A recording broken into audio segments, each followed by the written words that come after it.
Our mission is agency success. We want to help insurance agencies sell more premium. We want to help them streamline their workflows. This is the Insurance Technology Podcast, where we bring interesting people from across the insurance ecosystem to discuss and debate technology's impact on the industry. Join us each episode for insights and best practices from industry stewards and tomorrow's innovators. Now, here's your host, Reid Holsworth. Welcome back. We're here again with Will Shaw. What an awesome dude. You'll hear it again in this episode when we hear why he left the NFL and got into insurance technology. You'll hear once again, when this dude is faced with adversity, how he just pushes through and overcomes. That is a recipe for success long term. Just pushes.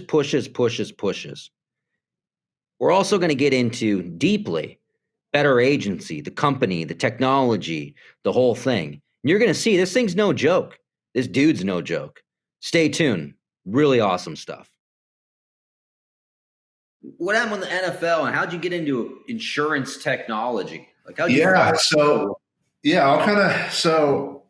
will say, like, the NFL, after reaching that, it probably was the most depressed I got in my life. Like, it was very lonely just living in Philadelphia. I met my then girlfriend, now wife, in high school. So we did the whole long distance thing, and obviously wanted her to keep working because, from week to week basis, I didn't know whether I was employed at the NFL or not. So I struggled through that. I was back in Arizona training in 2014, and I ruptured the abdominal wall. I ruptured the abdominal wall where it connects to your pelvic bone. And basically that's, it's like an extreme version of a sports hernia. The surgery is to put what they call a mesh to reconnect it. But the odds of that injury happening are very high. So we chose to not do the surgery. I never really wanted, I tried to avoid surgery at all costs. But that basically ended my career. I wasn't coming back from that. I was low man on the totem pole, just trying to hang on to a roster anyways. So at that point, I made a decision. All right, I'm going to reinvent myself. I didn't want to go into coaching. I was really burned out on football. That's 2014. I didn't start even watching or really talking heavily about football until probably 2018, 2019. I got away from the game for a significant amount of time because it's all I knew from basically. Yeah, I walked away. Football was my only focus from probably about 16 to 24, maybe 15 to 24. I just walked away and I achieved what I had set out to achieve, and I probably could have achieved more, but I'm grateful for what I was able to accomplish. I walked away in relatively good health, and I have a lot of friends that can't say that. So when I got injured, my wife was working at a company at the time called Infusionsoft. Now, local here to where we're at in Arizona in Chandler. And I got to know, she was in the marketing department. I got to know that team, the CMO, really well. And basically, we were just like, all right, well, let's reinvent yourself. Like, come work at Infusionsoft. It's a great company. It's great culture. It'll be a great, quote unquote, first job. Because what was happening is nobody was hiring me. I was trying to apply everywhere. I was applying to insurance companies, all of this, whether it's insurance, not because I wanted to be insurance. I just wanted a job. Different construction companies. Even I was trying to, at that point I was I'm not going to join the military. I'm married. I want to have a family. One of the things I hated about the NFL was being gone for periods of time from my family. So I wasn't going to go down that path. So that shifted my mentality on what I was going to do. So I was all right, let's just try a job and let's see. I know I'm at this point I'm 23, 24. I didn't have a prototypical college or, early 20s experience because I was playing football. I've never had a chance to do an internship or see what it was like. Let's just go try a tech company. Let's go try doing that and see what I like and don't like. And so got a job on the customer success team. And I approached it with the same mentality I approached football, which was just be the hardest worker in the room. Just outwork everybody, learn as much as I can. And I quickly got promoted. And within a year, I was at the top of the customer success team, and then started moving into more of the product realm. And I was just learning as much as I could. And then basically a year and a half in, summer of 2016, I decided to leave. I was like, you know what? I've learned a bunch. I have a lot more that I want to learn, and I'm not going to be able to do it here. I see some opportunities to really create my own business which was something I really wanted to try. And so I went for it. And I had basically started what I would call a tech-enabled services company. So like, customizing, whether it was Infusionsoft, HubSpot, Salesforce for different businesses, we were implementing those tools. And then basically sold one insurance agent who happened to be local, who happened, to refer us to a friend who referred us to another friend. And, from summer of 2016 to end of 2018, probably worked with close to 100 insurance agencies, kind of implementing the same 4 or 5 key, core systems. And, I decided to leave that company because they wanted to stay focused on the consulting side because they were in other niches and industries. And I said, you know what, we need to build platform, we need to build a system from the ground up. And that's, end of 2018 is when I left, and I basically did a lot of side consulting through 2019 and 2020. But basically beginning of 2019 is that's when I transitioned out of what I was doing and into creating the idea of what became Better Agency. Wow, that's wild. So you were doing primarily then kind of consulting and work around marketing automation. Correct. Focused primarily on the insurance agencies and kind of that world, which is tough. It's an interesting world. And historically, agencies haven't really adopted the big boy. I mean, some of the big agencies have, but they haven't really adopted the big marketing automation solutions like Marketo, HubSpot. Yeah. It's hard to do that unless you're a large agency because they're really designed for somebody we call them the franchise tools. Those are the tools where you're 50 to 100 employees plus. Organization is more important than, organization and streamlining is more important than leveraging different tools. Like there's just different needs. And we used to talk about that in Infusionsoft. It's like, that was a great tool for somebody under 20, 25 employees. But once you got past that, you had a big sales organization of 20 people. You had ops people of 10. You had an ops team. You had an accounting team. You have a support team that's 20 people. You have a team that's north of 50, 75 people, running on a singular office. Like Salesforce starts to make a lot more sense for that type of company. Yeah, absolutely. So you decided to then just build your own, essentially. So I don't actually know this story, Will, because I know what Better Agency has become. Yeah. But originally, what was the product? Was it a marketing automation solution? Yeah. So this is probably important. I'll kind of even touch base a little bit on this. When I left Infusionsoft and we started the tech consulting thing, Infusionsoft was actually working on a new product. And it was the idea of creating like tools for vertical industries. And so that's where I kind of spawned the idea of like, let's do this for insurance. One of the things that I thought was really powerful in Infusionsoft, and Infusionsoft's looked as like the little brother to Salesforce and HubSpot. And in my opinion, right, wrong, or indifferent, Infusionsoft created the first campaign automation tool that eventually HubSpot adopted inside their platform. Marketo took it obviously from Marketo had been around for a long time, but took it from a large enterprise capability. But the average person can't use Marketo. You need to actually be certified in that. That's why it's for larger. But you could take, and HubSpot's done a great job, HubSpot's done a great job, so has ActiveCampaign. But both of those automation and campaign capability technology came from what Infusionsoft built back in the late 2009, 2010, 2011 timeframe, which was an individual that was not a developer could go in with a visual drag and drop builder and create an automation sequence that could streamline something, whether that was internal or external communication. And so I always was a fan of what they had done there. And it was really built for small businesses, and they've done well. They were, back then they were at 30,000 customers, and they've since grown. So the way I looked at it was, could we harness the power of Infusionsoft and a HubSpot and or a Salesforce and basically build a platform that was meant for an independent insurance agent? And I'm not talking about the family 100 or the top 1,000 agencies that are out there, but you take the 40, 50, 60,000 market of the P&C independent market, the average agency is what, probably 5 to 10 employees. Could we take the power that it's 5? It's roughly. Yeah. So, could we take the power of these platforms that are more horizontal and generalist tools, right? Like I'd call them, they serve a horizontal market, they serve insurance, and they can serve, restaurants. Could we take all that power and basically say, here it is specifically for an independent agent? So whether you're a 2-man shop, a 5-man shop, you can not only compete against a 100-man shop, you can compete against Geico, you can compete against, Progressive and the captive market, because you have the same technology that they would have, just an ability that's easier to use and understand for that type of agency. So you don't have to pay for an expert.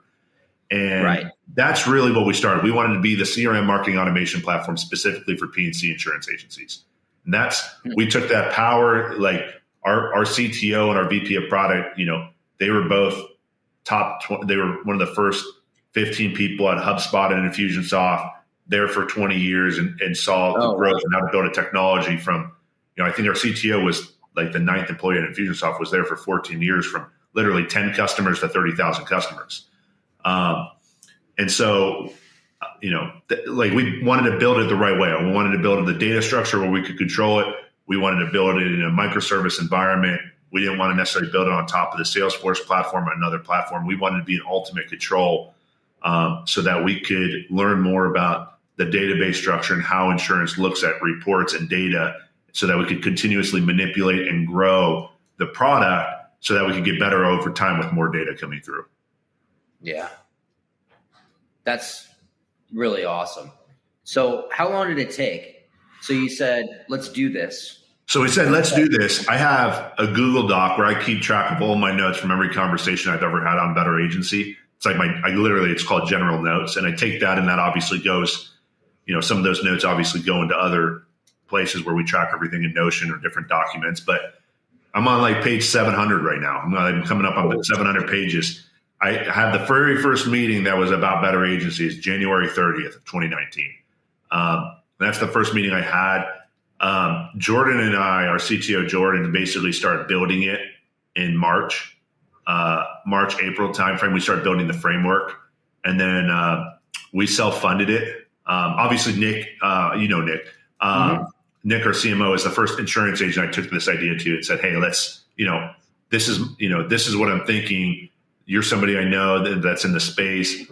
You're passionate about what we're trying to solve for. Do you want to be a part of this? And that's how Nick ended up, kind of being an advisor for us, and then turning into a co-founder and becoming our CMO. And he's just as vested as I am in this since the beginning. So but Jordan and I basically started running the tech piece. We built the framework of it, probably started working on that in April. We basically self-funded and hired a couple developers to start working on this with us in more of a part-time fashion around June. And then we rolled out the first version in October of 2019, had our first paying customer in November of 2019 when we officially launched. That's awesome. And so, again, all around this kind of marketing automation solution. So the thing has evolved into what it is now. So talk a little bit about that. So that's what started. That's what you're doing. First customer back then, which is awesome. I mean, extremely fast. And congrats on the bootstrapping. That's super cool. It's going to end well in a lot of ways for you. But talk about kind of the evolution of the product itself. Yeah, we built it off the core. We built it off. We started with the core kind of just sales, like anything that revolved around sales. So if you're familiar with any kind of like drag and drop, sales pipeline, visual pipeline tool, built it around that, from like task management, and then have all the an automation capability tied into where you have a visual campaign builder, but you don't have to build anything. You can edit the content, but it's all in there. Brought in copywriters, a lot of automation basically all around the lead generation through the sales process to the new client experience. And then through 2020, we were just iterating based off feedback. We ended up adding a service center and a lot of service campaigns. We ended up adding a renewal center, a renewal pipeline, and automation to go around that. In 2021, we started adding in more commercial functionality, campaigns and automation and workflows and post-binding obligations and different things like that for commercial. We started supporting commercial lines. It was summer of, from the day we started, the question I only got it every single day was like, hey, when are you guys just going to become an AMS? I got that question every single day. And I'm like, it was like, listen, I have no intentions of ever doing that. First of all, I think that's a dated term. Like, what does an AMS even mean? You ask every insurance agent what that means, and you're going to get a different answer every single time. And I feel the same way about CRM. And we can get into some of that too. But, we were really focused on what we were doing. But what we ran into, so our strategy was, we'll just integrate with all the different agency management systems, and we never have to build it. We'll be the CRM of choice. And then what we found were two things is one, there was only a select few of the agency management systems in the market that were willing to integrate. Most of them didn't have the technology. And again, this is 2020. Going like about summer of 2020, we had to sit down. At that point, we had actually launched one integration, and it just wasn't good. Like the way we had to integrate it was so ass backwards. Like we were like doing things that we were doing in 2008. Like the technology we had to use to implement to integrate was 2008, not 2020. It was ridiculous. And so what it led to was people were using the integration. They were turning it off because they're like, we're just better off not having it on. Because the problem is with an integration, especially with an agency management system, it's great. But if it breaks for one day and it either duplicates data or it doesn't send data, you don't know what you're missing, it's messed up for life. Like it's done. Yep. It's not like, oh, it was just down for a day and now it's going to be fine the next day. That's not the issue. Now when you're talking about insurance data.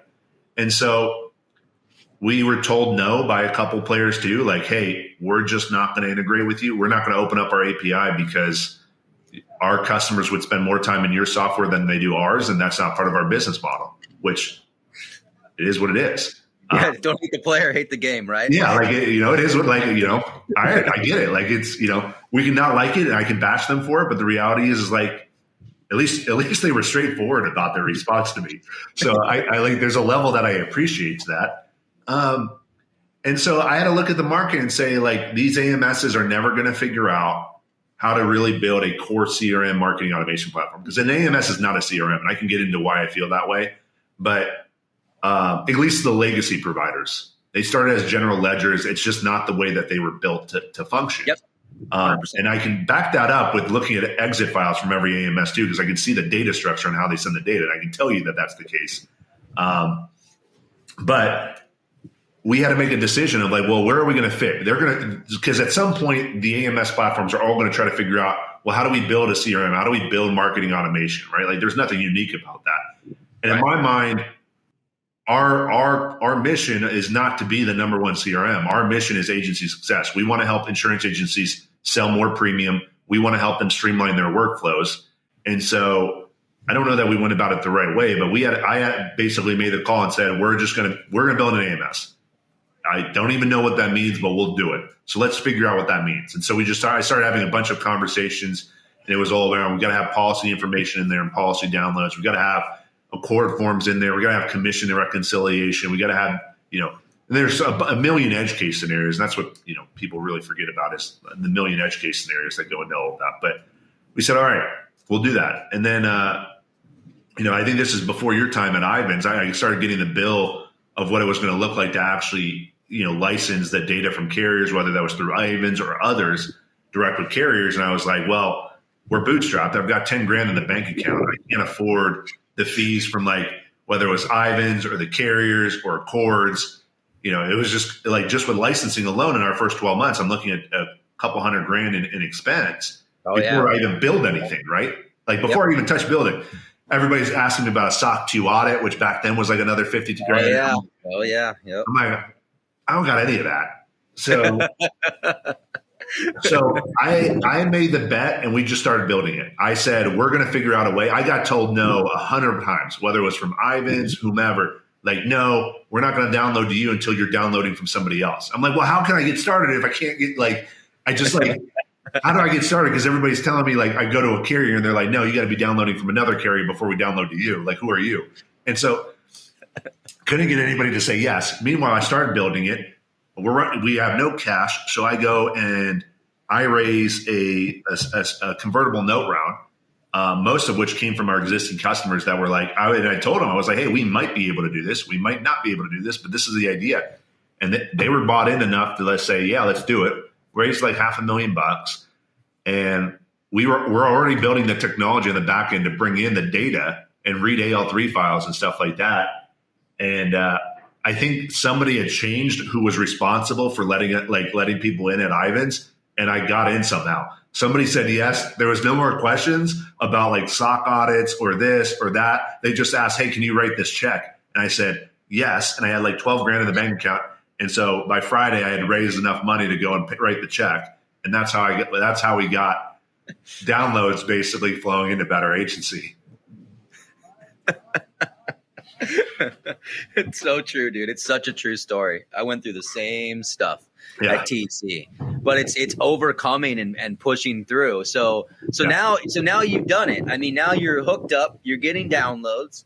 You guys are scaling like mad. I mean, talk a little bit about that. Yeah, I mean, it was interesting. So we got the yes. And meanwhile, we're still building our core product. Like people talk about like, oh, you're working on the AMS. What about the CRM features? I was like, you guys are I'm training our team. I'm training the industry to talk about this stuff. Is like the CRM and AMS is one. Like there is no difference. They are the same. Like we are one platform. It's all about agency success. Like the only thing that's AMS features is actually bring in policy data. That's the only thing. So we actually, started moving into a beta test around May or June with some users on downloads.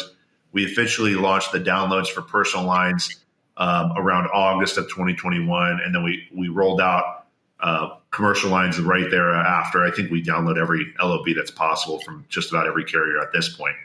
And then we launched our Accord form functionality in December of 2021, which is still in progress. Like there's 1 million forms that I specifically. Yeah, it's over 1,000 forms. I think there's like 880 that we've actually seen used so far. But like we're just adding a lot of functionality. We're working with some cool partnerships. There's been some cool point solutions that have been created. So if we don't have to build it, I'd like to partner. So we've been working on that, and we just launched our new commissions feature actually in March, which was basically automating the commissions reconciliation process for an agency. So it automatically takes in the commissions from the carriers and associates that to a policy in your application. And so if there's anything that you either said you sold that you didn't get a commission for, we call that out. If you get a commission for something that you didn't say you sell or on a renewal or whatever, we call that out. We automatically bake that in. You can take in and basically create your whole commission plan for your team, your producers or whomever. And so it automatically bakes all into that. So you get a nice clean line item. You can add bonuses, and basically taking that kind of commission process each month that an agency runs through that takes several hours, can have it done probably in about 2 minutes and have a nice report that you can download into your QuickBooks or your payroll provider or whatever, so you can run payroll. But yeah, I mean, that's Is that the plan on? Because one of the hard things on building an agency management system, you're right. It's the big buckets, right? It's downloads, it's commission reconciliation, it's the Accord forms and mapping them, especially around certificates and how you're handling that and doing all that. But then a big piece of it, which is frankly like I struggled with quite a bit at TC, was accounting. Accounting's a huge pain in the ass, and trust accounting and agency accounting is complicated. It really is. It is, and I've done it. Like at first, we're like, forget about it. We're on Salesforce. Like they can use QuickBooks or connect up to NetSuite. They'll figure that out. Right. No, they did not, and they won't. No, you know what's funny is like it's like going back to the question like, what's an AMS? Right. Ask that same question about accounting for insurance, and you'll get a different answer from every single person you talk to. Mm-hmm. And it is comical to me. And this is why it's comical to me. It is not only that part, like you ask somebody and it's a different answer for everybody, but the people that everyone looks to as the experts to accounting in the insurance space are paid consultants by Applied and Vertafore. And all they say is you can only use Applied or Vertafore. And the reality is like, I'm talking to the CFO at some of these family insurance offices that are doing $1.5 billion in premium. They're like, no, just use QuickBooks.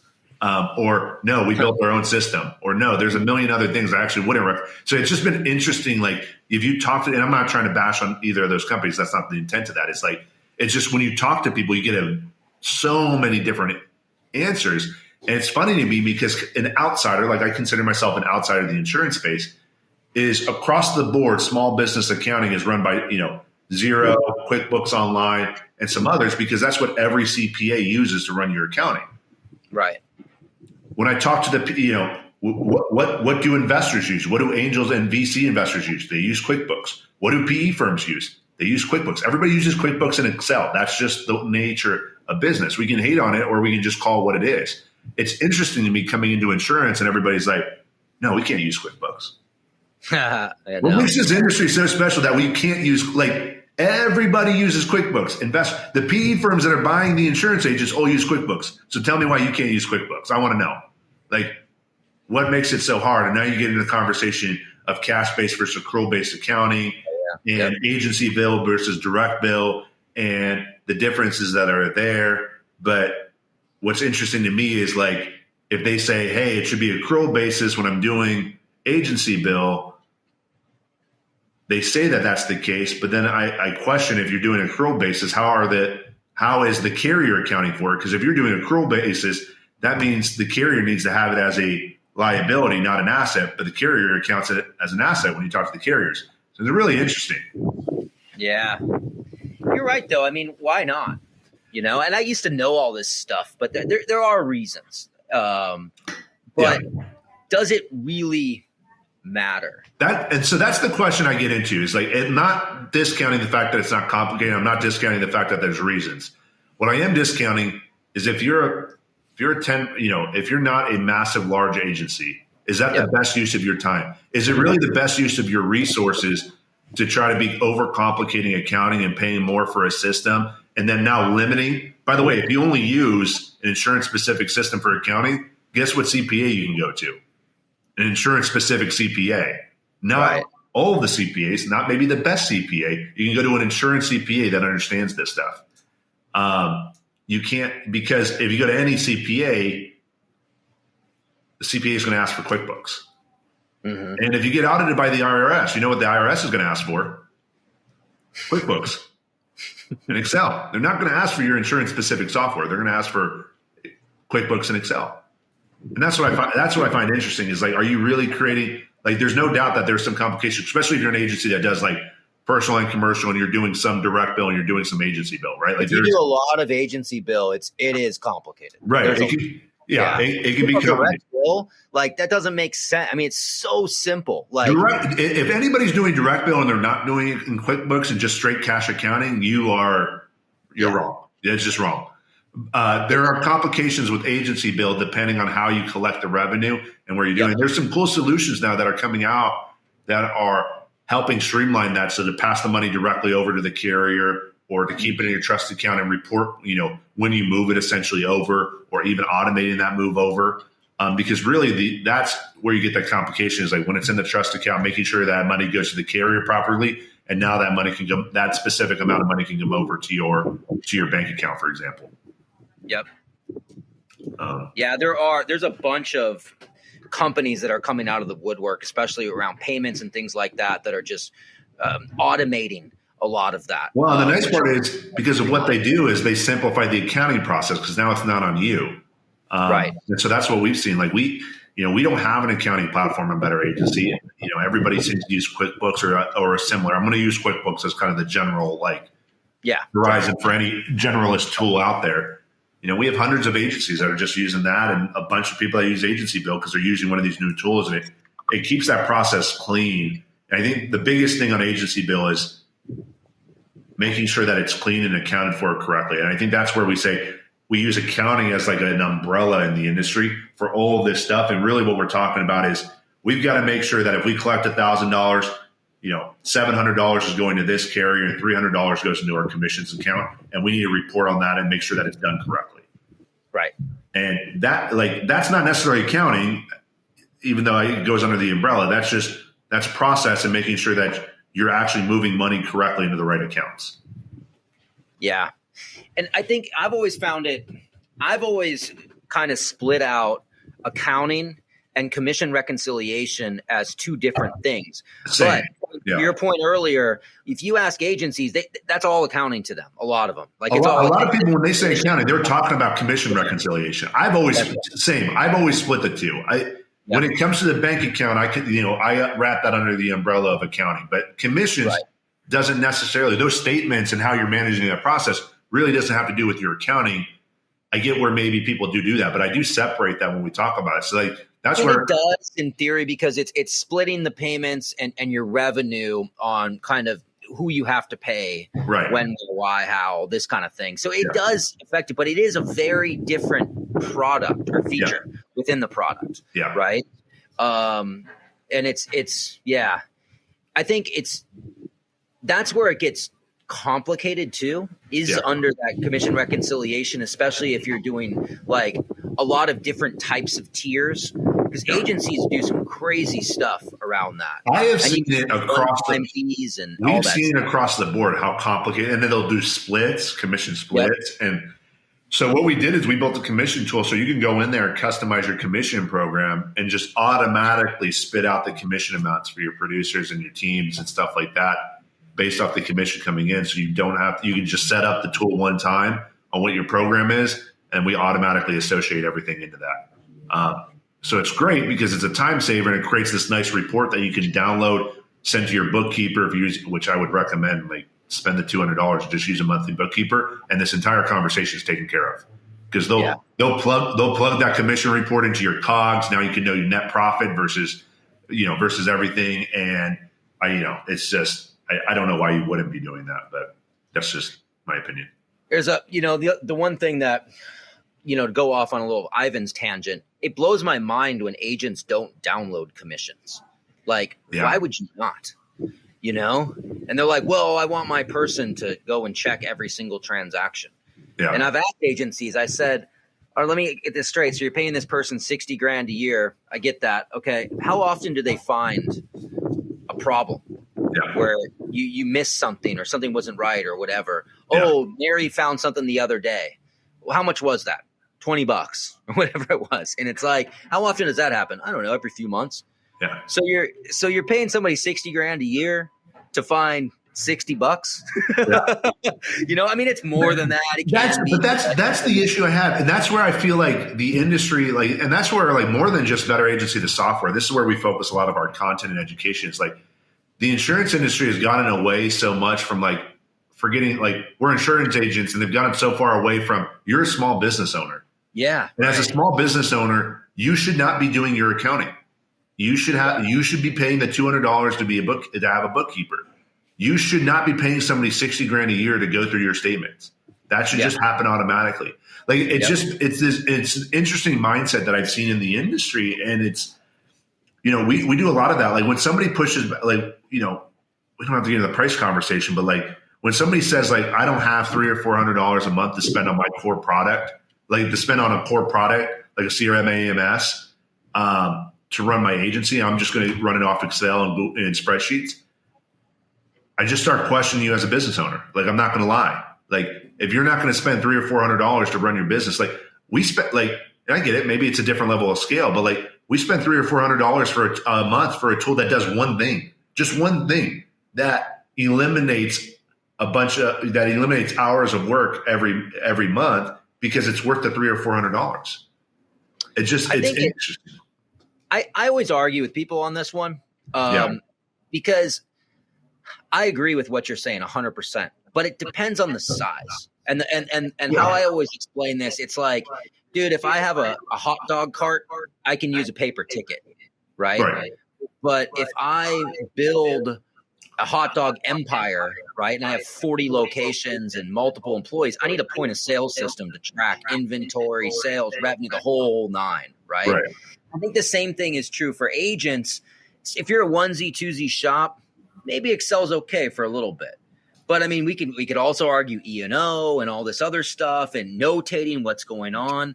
Yeah. But I think once you start to you're bringing on a producer and, you start to build and you're building a real business, then 100%, that's like not having a cell phone. Yeah. Well, that's what I'm saying, though. I'm not talking about necessarily the 1 or 2 person shop. I'm talking about I hear this from people that have a team. They have 3-4 people. Might not be the largest team, but if you've got more than, to your point, if you bring on an employee, you have a responsibility to make sure your shit's together. If you're a one-man band, you can do whatever. But if you bring on an employee and you have a team, and you have multiple people, you do have a responsibility to them to make sure your stuff is kind of taken care of. And you're not going to run into that, E&O or whatever situation. You're making the life difficult for your people, and then you sit there and you're complaining that, hey, I can't hold on, I can't keep employees. Well, yeah, nobody wants to work just out of, an Excel spreadsheet to manage their entire operation.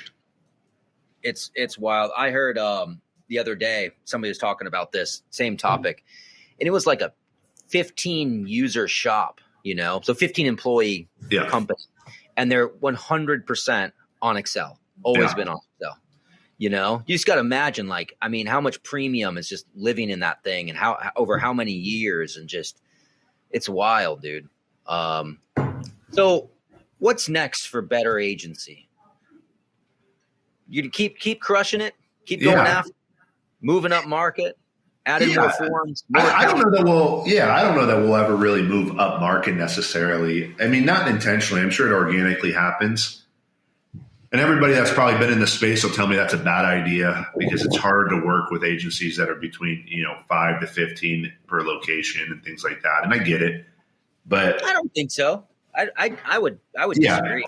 But that's why we built it. We built Better Agency, and we are here for So to answer your question, we're going to stay focused on how do we make it easier to take somebody from a lead to a point of sale, or somebody generate a cross-sell opportunity to a point of sale, or take a renewal opportunity or a service opportunity and turn that into a sales opportunity and get them to a point of sale. We want to streamline that process. So anything we can do, how can we take even both personal lines and commercial, taking even a basic auto policy, by the time somebody's ready to get a quote, it's 45 minutes. You got to go in, you go into the rater, you go into your carriers, get the information. If it's in the rater, now you bridge over to get the actual information. You take that, you put it into a proposal, deliver a proposal. They say yes, they go back in the carrier website. You issue the policy. It's a massive process. So we want to streamline that. I view this industry as a growing industry. There's a big movement from captive to independent. Direct to consumer is failing. I think that's only going to continue to happen.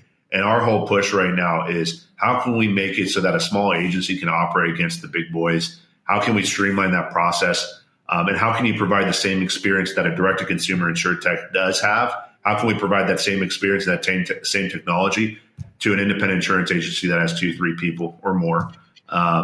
And so that's what we're going to be focused on. That's our 3-year journey. That's really where we're trying to stay dialed in on and towards.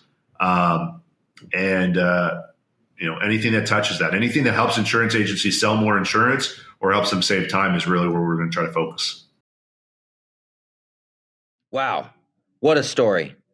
From the NFL to Insurtech founder. I like that he doesn't define Better Agency as a CRM or AMS. And when pressed, it's what do you mean? You don't want to put a label on it? What are we doing here? And it's funny. He says, no, I just want to build good stuff for agencies. Stuff that really solves problems. And why do we have to label it in that way?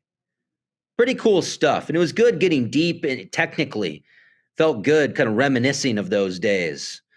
Awesome stuff. Well, in the next episode, we're going to get into what Will likes to do for fun. What does this guy do for fun? Pretty good stuff there. But we're really going to get deep into some advice for startups. Really, really deep advice on startups. So stay tuned. It's really good stuff.